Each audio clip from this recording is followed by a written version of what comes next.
Good evening, everybody. Hey there, it's Wave Storm Tracking Team Meteorologist Ryan Hoke here. Thought I'd jump on here for a short time tonight before I have to get ready for the 11 p.m. news to give you an update on this weekend's active weather. Yes, it does include an alert day. It includes an alert day with a pretty lengthy time frame on it. This is going to be late Saturday into the early part of Sunday and even into Sunday afternoon as the wind continues here. We're going to break all of this down for you here. We're going to try to answer your questions, your concerns, and hopefully let you sleep a little bit easier tonight. We got a lot of folks in here, like my buddy Wyatt Wright. He's in on YouTube. Hello, Wyatt. We've got ZK Hodge, our friend on YouTube as well. Hello to you. Nathan Metcalf is here. So definitely a lot of folks joining us this evening. Maybe you're at a high school football game. Maybe you're just lounging on the couch on a kind of a lazy Friday night here. Thanks for joining us. We really do appreciate it here. And we know you guys have a lot of interest in what's going to happen this weekend. So let's jump right into it since I don't have a ton of time tonight. I at least have about 25 minutes here before I have to really sink my teeth into the 0Z data that's coming out and get us ready for the 11 o'clock news. So the alert day, Saturday night into Sunday. And I know the timing on this has been kind of broad like this for a while. We've done that intentionally here just because there are a couple factors at play. Let's kind of break down what we're expecting here, kind of at a 30,000-foot view. This is going to be two-pronged. Strong thunderstorms, some may be severe, at least briefly, and then 40-plus mile-per-hour wind gusts on Sunday afternoon. So these kind of two things have come together primarily within the calendar day of Sunday, but there could be some of Saturday involved too here, at least the late part that we've, of course, put the alert day on all of this. Sorry. I am still getting over a cold I picked up late last week, like literally the tail end of it. So if I sound hoarse or if I'm clearing my throat, there's a reason for it. I feel fine. No other symptoms. This is literally what you're hearing, the last symptom I have. Okay, wind damage and isolated power outages are sort of the symptom, if you will, that we'll see from all of this here. Most of this is wind. I'm not so concerned about flooding. Not super crazy concerned about tornadoes. That's a good thing, but there's an asterisk on that. It's a non-zero chance of a pop-up or spin-up tornado. Hey, there's Wavy on the bottom of your screen. You may have heard the horn sound. It's displaying a crash on I-264 West just past Poplar Level Road here in Louisville from Trimark. So all the Trimark alerts are baked into our Wavy at the bottom of the screen here. Always on Wave Weather Now, our 24/7 weather live stream that you're watching us here on if you are watching through the Wave app or the Wave Weather app. So that's kind of a lowdown of this alert day here. Let's get you into what's happening now and where all this mess is. So things are quiet now. I'm not expecting any major issues overnight tonight. Do you have a small area, excuse me, of some of these showers out in western Kentucky near Paducah? I don't really think these will last into our area here. So should be mainly dry tonight. The big area of concern is out to our west, and it's really two features that we're looking at here. One is this cold front that's out across the Midwest and the Plain States. Another one is the front you see draped across the Pacific Northwest. What's going to happen is the bubble of cold air that's currently up in Western Canada is going to surge in, overtake both fronts, and push into our region here, developing an area of low pressure over Missouri, if you will. And moving toward Lake Erie here, whenever we have that track that gives us pause on that low track there, because whenever you get a low pressure from the Midwest to the Great Lakes, sometimes we can get severe weather. This is no exception. However, the timing on this is such that it'll happen during the minimum sort of heating period of the day for us. So not as much instability as we usually have. That's why I think most of the severe weather is going to be kind of out here, not so much in our area here. So that's why the severe weather part of this is only part of the alert day designation. It's not the whole enchilada. And without the wind part of it, it would be kind of not enough for us to even have an alert day. But we wanted to make sure that at least we address both components of this, these kind of combined to create the alert day here based on the criteria that we have. So the red bars that you see here are sort of the period that we will see the potential for strong to severe storms here between 10 p.m. or I should say 9 p.m. and 6 a.m. That would be Saturday night into early Sunday morning. I know that's a long period here, but we've got at least one or two lines of storms that'll be moving through. They'll be fading as they approach, which is a good thing. But will they fade enough to prevent us from getting any sort of warnings? That's a little less certain at this point. So, maybe a few severe thunderstorm warnings. I can't rule out the rogue tornado warning, one or two. I think that's far less of a chance, but again, it's not zero. There's enough turning in the atmosphere, enough wind shear, even at the minimum time of day for heating to get something like that possibly going. Again, I think 99.9% of that's going to be to our west. I just don't want to say zero here because there's just enough juice in the atmosphere to say, hey, hold on, keep an eye on this. Let's show you what this looks like on Futurecast. Now, this is not the newest zero-Z data that is rolling in now. I may show you a preview of that here in just a minute. I can probably do that through our web browser source here. You'll have to give me some time to get that going. If we have time, we'll see if we have time. But this is the 18Z data, zero-Z data we'll have during the 11 o'clock newscast tonight. You'll see that it does have a few front-running cells. Excuse me. 9, 10 o'clock Saturday evening. That's why we start the alert day kind of right at that 9 p.m. time frame here. So as those cells move through, we'll watch for them to potentially turn strong, maybe severe. We'll see.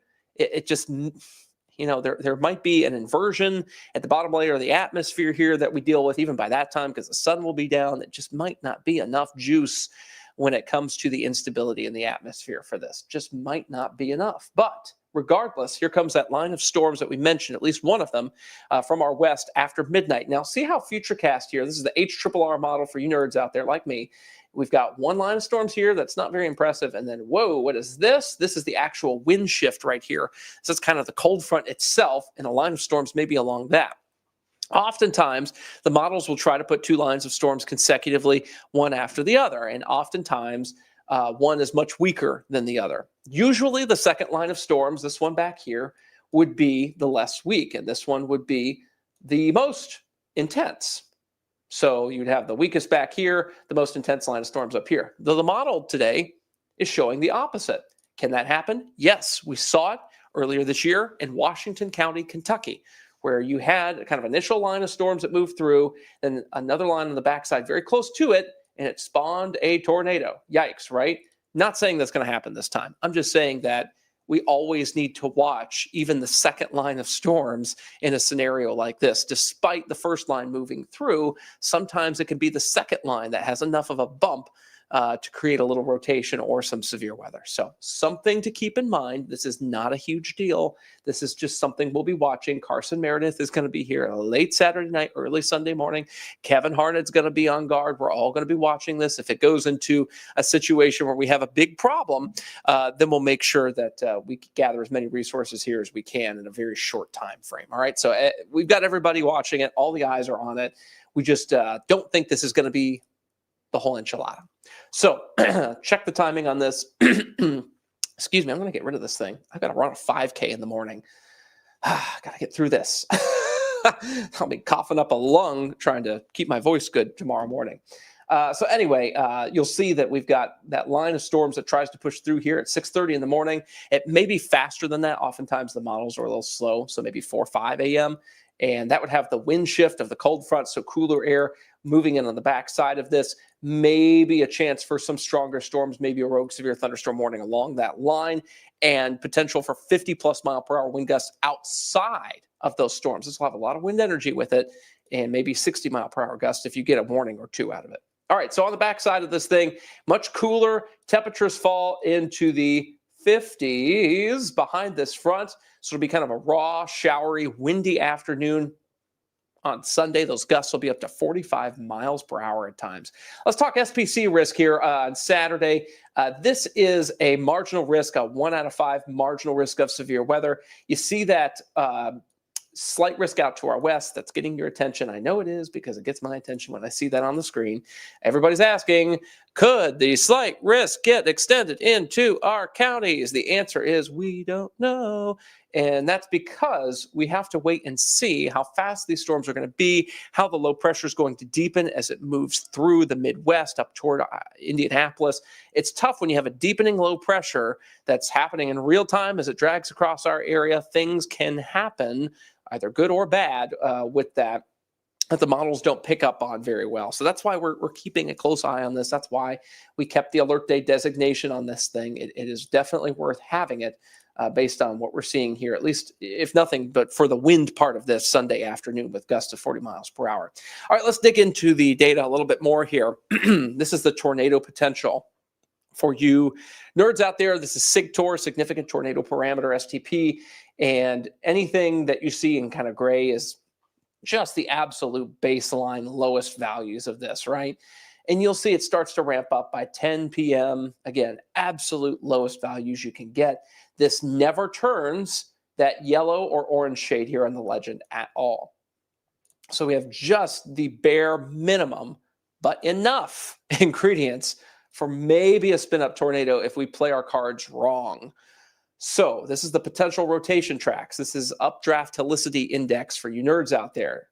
Squint. You see this right here? I'm circling it. What is that? Well, those are potential rotation tracks of storms. Doesn't necessarily mean tornado. It just means the storms are rotating. So the precursor, at least for that, out towards southwest Indiana. What's the time? 6:30 p.m. I will say I did peek at the 0Z data a little bit before I got in here. It is trying to form the storms a little bit earlier on the front side of this thing. So like even 6, 7 o'clock, maybe some storms trying to get into our area. We'll see if that happens. I wouldn't be shocked if the faster timing does work out on that, because oftentimes these things will accelerate, whether the front gets faster or whether storms get out ahead of this thing and outrun the support near the cold front. That can happen. Cold pooling can happen, pressing these things ahead. Over the past 15 years that I've done this job, I've seen this play out so many different ways, but I'd say about 7 out of 10 times they end up being a little bit faster than what you expect, and sometimes they can be a little slower. It happens, but most of the time they're faster. Anyway, those updraft helicity swaths, these potential rotation tracks for you TV-friendly language folks out there, they never get into our area on the 18Z run of this model, and you see there's nothing more after that. So this all kind of dies. Oops, I didn't mean to do that. And I knew that was there. I should know better. I designed this thing.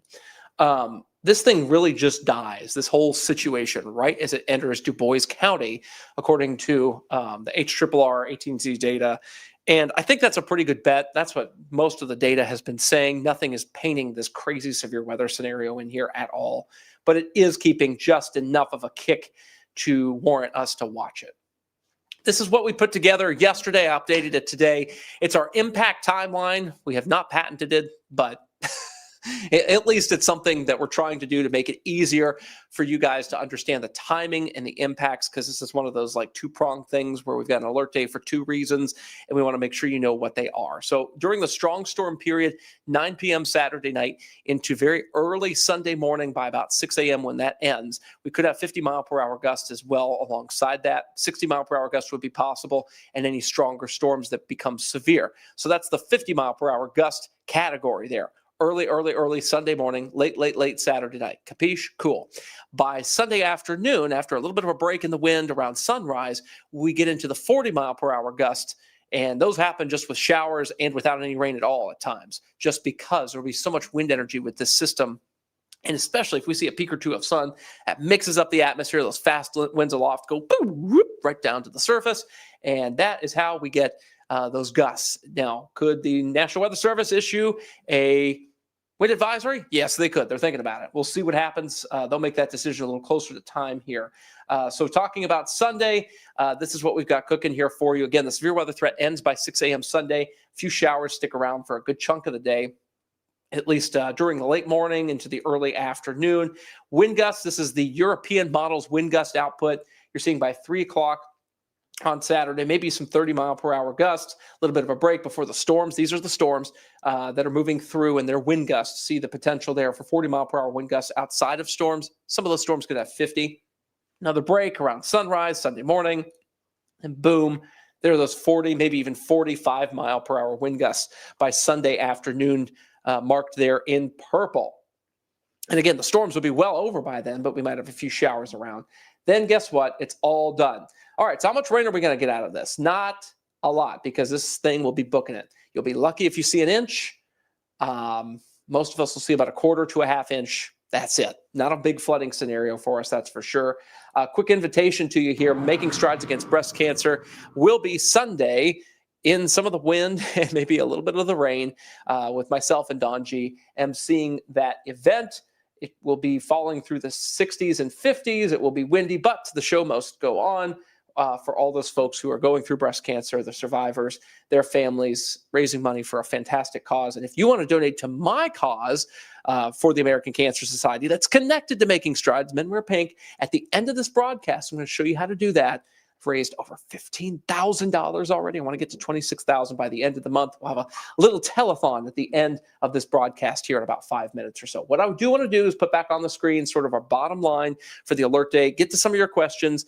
We'll take a little break, get to the rest of the forecast, then we'll get to the fun stuff at the end with Men Wear Pink. So let's go through some questions now. Let's see. Bradley Clark says, I've been seeing all day that tornado chances are like 50% chance. What is the tornado chances for Carrollton, Kentucky? Well, heck, they are not 50%, not even close, like 1%, if even that, in any one spot here in our 34 counties. You're good. Whoever's telling you that there's a 50% tornado chance in Carrollton, Kentucky, chuck them. They're out. They're some sort of hype machine. Not good. Let's see here. Let's see. Cameron says, want to give us that Ryan Hoke fan club winter forecast? Shh, we won't tell. Brian Good's working on our winter forecast. We'll have some contributions to it, of course, and that is November 1st when that comes out this year. We'll give you a sneak peek Halloween night, though. That's the way we're doing it this year. Elizabeth said, thank you for the update. Stay well. Appreciate that. I've got cough drops in my pocket. Just had a cup of tea. I feel great, by the way. It's just my voice and my congestion just don't want to completely leave me from a week ago. I got this a week ago. I haven't been contagious in like 5 or 6 days. I don't come to work if I'm contagious. I just don't do that. ZK says, Ryan, lemon water and some hot tea with lemons. I might do that. Again, I'm running a 5K in the morning. I'm at the Urban Bourbon 5K, and it'll be fun sounding like this, trying to clear my throat every 5 seconds. Okay, Braden's asking a tech question here. I know the Wave Now app, Wave Weather Now, is available on Roku, Amazon Fire, and Apple TV. Is it also available on Google TV? Not yet. I say not yet. I can say this because Gray has publicly announced it. We are getting a new live stream platform starting at some point next year. Google may be involved in that. I'm not 100% sure on the specifics yet. I think those are still being ironed out. That may include us being on more platforms, all right? So stay tuned. We may have more platforms at some point in the near future, but for now, it's just those 3, Braden, that you indicated there for smart TV devices. Again, the Wave Weather app. Also, you can tap Watch Live, and boom, Wave Weather Now is there too, with our friend Wavy, which, speaking of Wavy, you can always see on our 24/7 live stream all the different Wavy alerts that Wavy, of course, is giving you here. And if I can change the router here, that I can show maybe the Wavy alerts. Oops, that's the wrong source. Here we go. Trying to do this on the fly is always fun, guys. Here we go. Maybe. Is that going to work? Oops, that's the wrong source too. I need number 31. Is that it? No. Trying to do this live is always tough. 31. There it is. So yeah, those are all the Wavy alerts. We've got them here in our system, and you can always see those on Wave Weather Now. They pop up in real time. Power outages, traffic, weather information, storm reports, app alerts, stuff from us, stuff from NWS, stuff from the USGS, stuff from everywhere. We've been working on this for months over the summer. It's live. It works. It's helping us.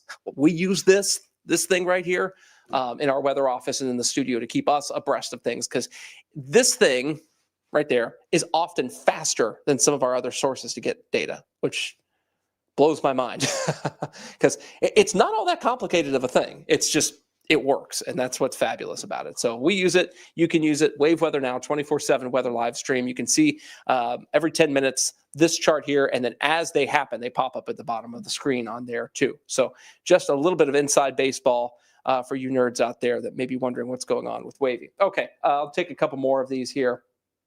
Questions from you folks out there.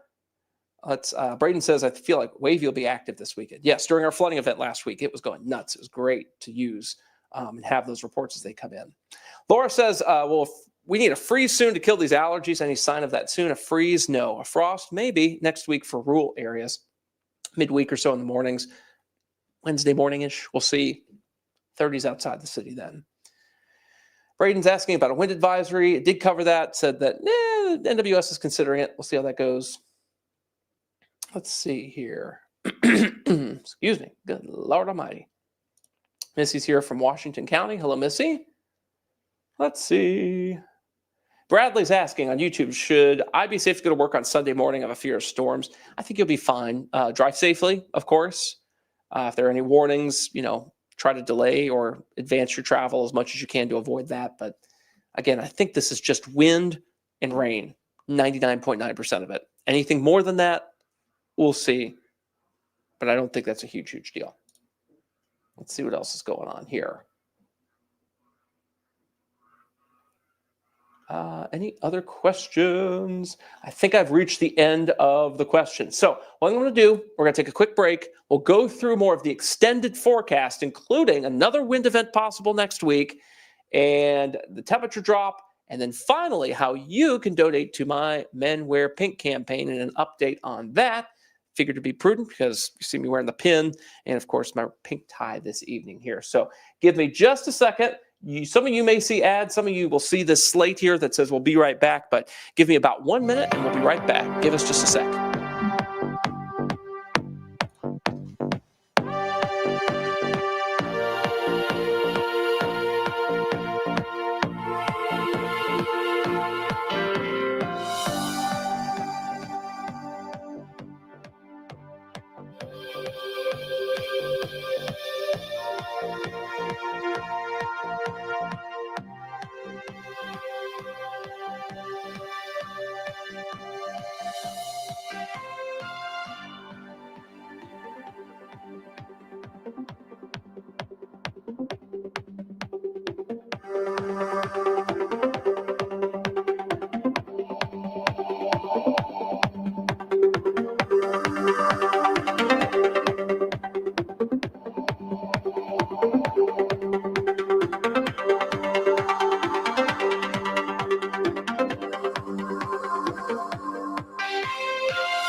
All right, guys, we are back. Let's talk about the extended forecast here, starting with the cool air blasting in behind this system for the weekend here. Gives us highs in the 60s, and I think we'll be in the 60s all week next week. Lows will be in the 40s. You guys asked about freezing temperatures earlier. Not so much that, but frost is possible by about mid next week in the morning outside of Louisville. I think Louisville is going to scrape by that again for at least another week. Might take until November to really get a frost in here. Maybe around Halloween. We'll see. That's the pattern is very active for the end of the month. Full stop. The first half of the month had like 1 or 2 little days where it was like, bah, but everything else was fine. End of the month is going to be like, day after day, like, oh my gosh, we're watching all these waves of energy move through. And obviously, there's going to be a lot of impacts from that, temperature changes, etc. here. So keep that in mind. Second half of the month is more active. And speaking of that activity here, that does include Tuesday of next week. Another wave of energy moves through. You see where it's, this purple pink shade up here. These are 40+ mile per hour wind gusts possible across the I-70 corridor. Some of that may try to leak down into the Louisville area Tuesday. Most of the rain with this, I think, will be kind of up here. This may be kind of a dry frontal passage. These waves of energy are moving through so fast that the atmosphere doesn't have enough time to collect enough moisture from the Gulf. to create more rain. So the second system Tuesday may very well just be kind of a dry, windy affair for us here. So let's give a look at the 10-day earliest alert. We'll answer a few questions and comments that you might have here, and then we'll wrap things up and talk about the thing that's kind of at the bottom of the screen over there, which is my Men Wear Pink campaign. Braden's asking, alert day possible for Tuesday. If those gusts really do look like they'll exceed 40 miles per hour, it is possible. Yes. I don't think we have enough information to do one at this point. I just don't. It's not there yet. Braden says, I'm going to assume wave weather now will still turn red for the alert day. Yes. It's pink right now for my breast cancer campaign. When we had the alert day last week, it turned red. Yep. We still do that. Not blocking that out. That's for sure here. Let's see. What are we getting Sunday morning? Nathan, I'm getting ready to end this broadcast here shortly. So you'll be able to see it and kind of scrub through and see what we talked about there Sunday morning with the storms moving through. Again, not a huge deal at all, but watching some stronger storms for sure. Let's see. Anything else? Shonda says, oh no, I'm late to the party. Sorry, Shonda. Apologize for that. This is kind of a last minute deal tonight. Want to make sure I got a word in edgewise here before the weekend, before things got active. Carson Meredith is, of course, going to be here all weekend long, making sure that we can get through this thing without a scratch on us. And of course, all of us will be watching the weather and come in to help him and serve you if needed. So we're always going to be here. Let's see. Oh, Nathan was saying, no, what watch for severe thunderstorm watch or tornado watch will we get? If we even get a watch, I don't even think we'll get one. Possible. I think it would be a severe thunderstorm watch, but we'll see. It just depends on how the storms behave. That's kind of more of a last minute thing in this kind of scenario. We'll see how active the rotation is in those. All right. So you see the 10-day here. Tuesday's on the map. And then it gets calm after that. I mean, things are kind of quiet. Temperatures in the 60s, very crisp fall-like weather.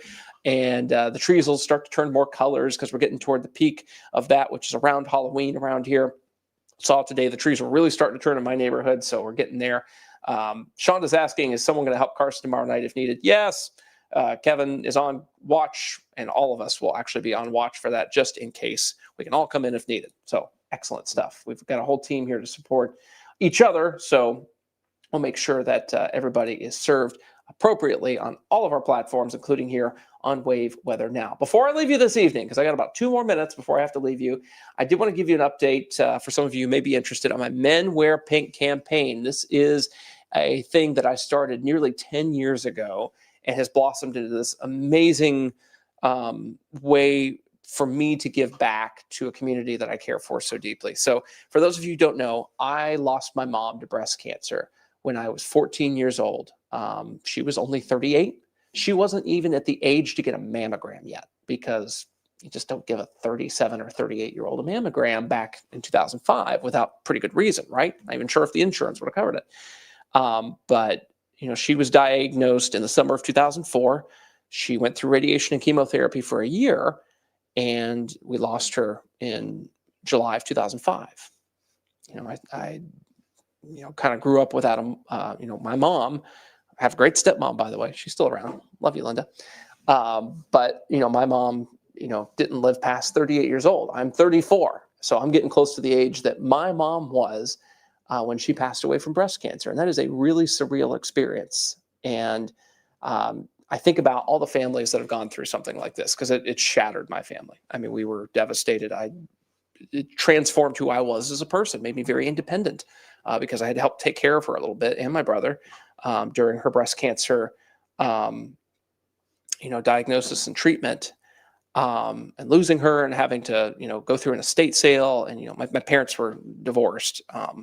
So having to lose essentially an entire household that I lived in. I lived split between my parents, and just lived with my dad, and loved my dad. But, hey, that was half of my existence kind of. So it was just such a tough experience. So I think about the families who go through this every year, and I want to give back and hopefully make an impact and make sure that this doesn't happen to anyone else the way it happened to my family. So what I do now is I raise money for the American Cancer Society. They fund research, they fund 24/7 helpline, they fund rides to cancer treatment. They fund so many different things for those with breast cancer and other types of cancers, obviously. And, what they're doing, I believe, will lead to a cure for cancer. I really, really believe we are going to cure cancer.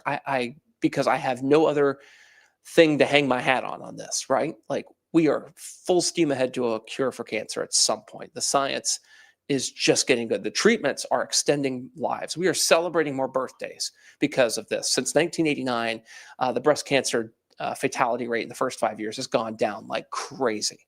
I mean, they have really made some headway on this. Prevention is the best medicine. Catching this early, getting your mammograms, ladies, please get them early and often as your doctor instructs you to. I mean, this is really important stuff. I don't have the BRCA BRCA gene in my DNA. I found that out actually this past summer. I'm lucky not to have that, but we think my mom's may have been environmentally caused. We're not quite sure, but she didn't know until she had a very large mass on her breast that was visible from the outside. And it was by then stage 4 metastatic. It was too late.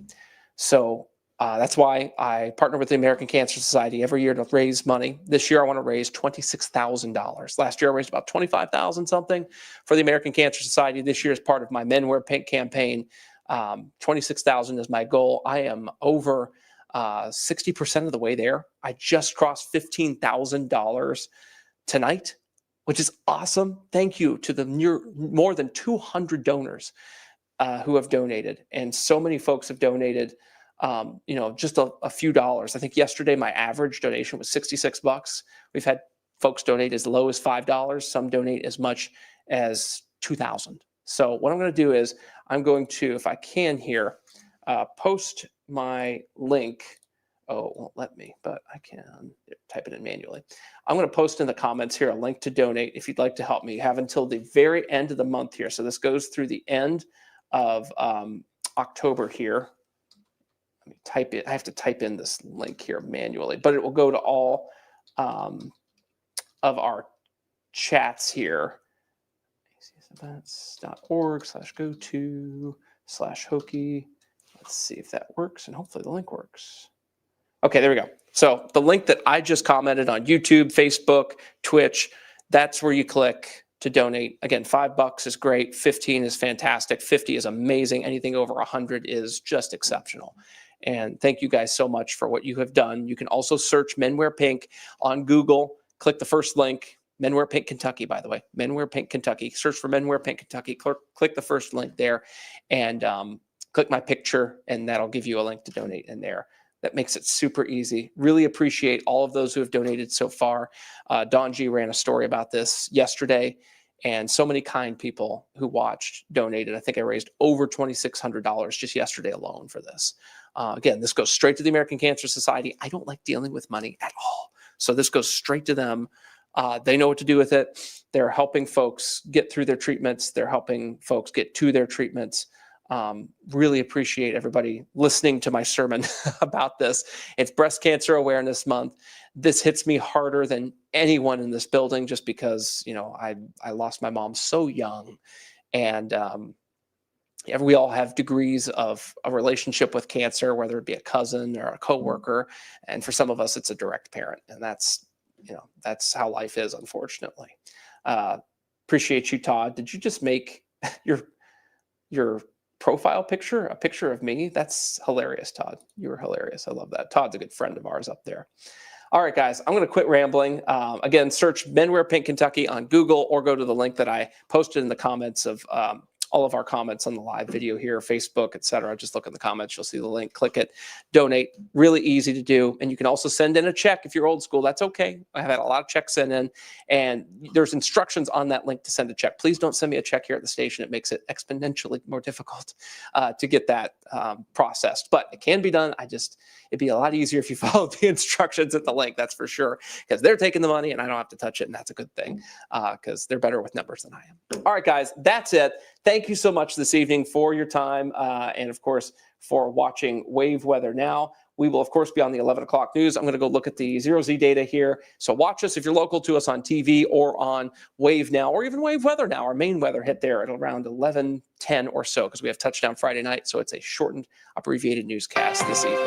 Good night, everybody. Have a fantastic weekend. We will be back here as needed over the weekend with your Alert Day coverage. Goodbye.